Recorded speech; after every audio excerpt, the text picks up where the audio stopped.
Hi, I'm Andrew Rademacher, and this is my YouTube video project for KIN 400, Principles of Coaching 1. I'm going to explore the anatomy of the hand and wrist, focusing on proper grip and movement analysis in regards to throwing a curveball.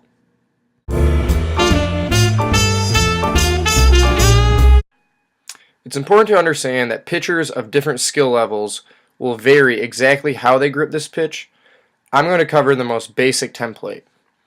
Starting with the fingers, the middle and index finger, as well as the thumb, are the only three that are going to be touching the ball.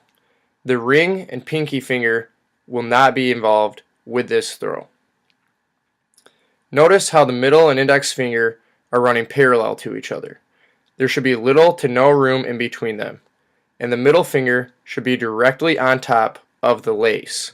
This is vital in order to create the proper topspin for this pitch. The thumb will be directly below the index and middle finger.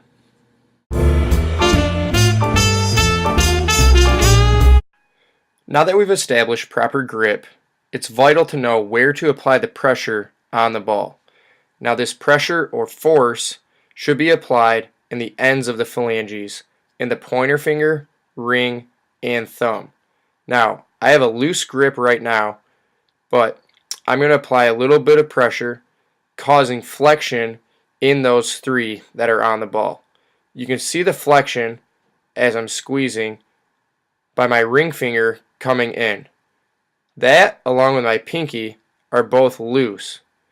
This flexion allows for greater control of the ball. Now, it's important not to squeeze too hard or not hard enough, but just finding that right balance will create the most effective throw.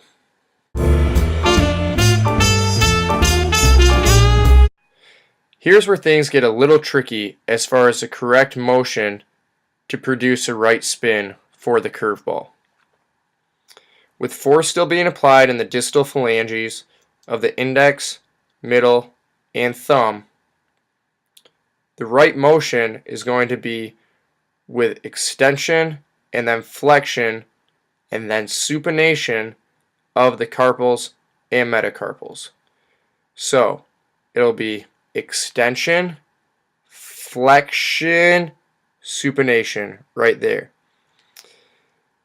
In order to compare that to a normal pitch like a fastball where it's a straight pitch with backspin, it's simply extension, flexion, release right here, spins backwards off of the distal phalanges, creating backspin, obviously.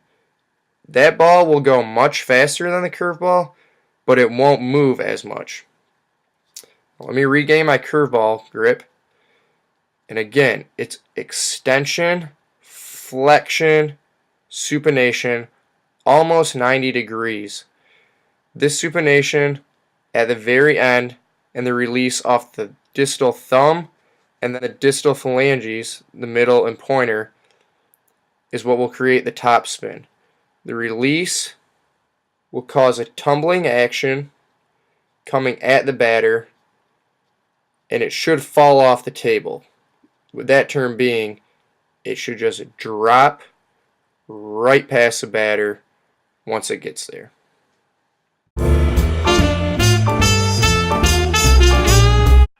From a coaching standpoint, having players throw curveballs can be beneficial to the team as far as keeping opponents off balance when they're batting.